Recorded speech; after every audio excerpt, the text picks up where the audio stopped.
Hello everybody and welcome to another edition of Museum Minute. I am Curtis Gosser, the curator of exhibits, and today on this Museum Minute I'm going to talk about a dirty trickster named Bertha LeBecki.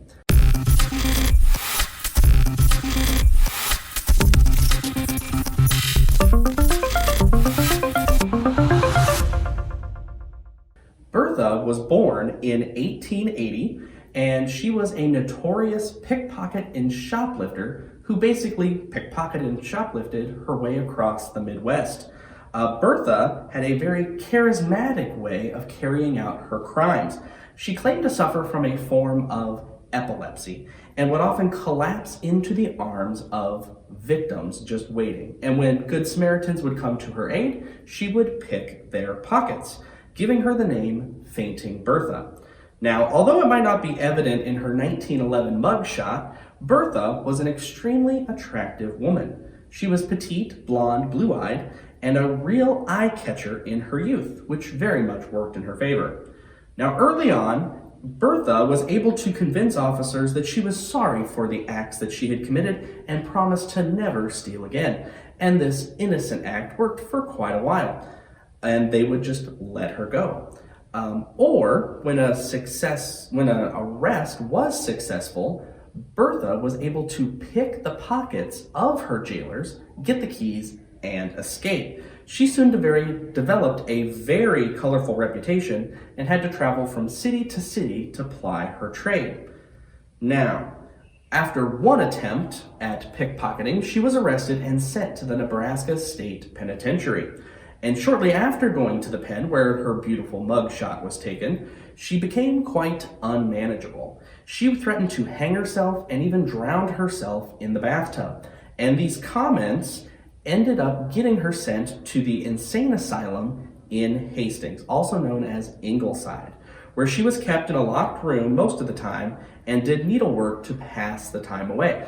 And behind me here is a wagon, a supply wagon from the Ingleside, or what's now known as the Regional Center. So this actually came from Ingleside, and the mural that you see behind there is of the farm at Ingleside as well. Well, sitting in a cell doing needlework was not what Bertha wanted to do for the rest of her life, and on September 17th, 1912, the Hastings Daily Republican reported that Bertha had simply walked away from the institution. A new nurse had been assigned to Bertha and thought Bertha needed some exercise. So she released Bertha onto the grounds where she simply walked away, hopped on a train, and headed into Hastings. Now the rail crew of the train noticed Bertha and chucked her right off, landing her out in the dirt.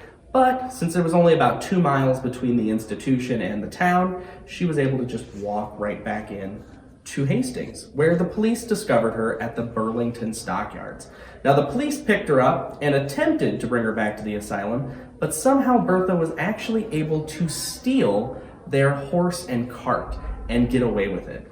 Well, Bertha was nabbed once again and sent back to the asylum, where she actually spent out the remainder of her penitentiary sentence. When the criminal justice system and numerous personal attempts at reform failed to bring the desired change to Bertha, she turned to things like psychiatry and religion, and she became quite a celebrity. Newspaper accounts of her activities made sensational headlines from California to New York.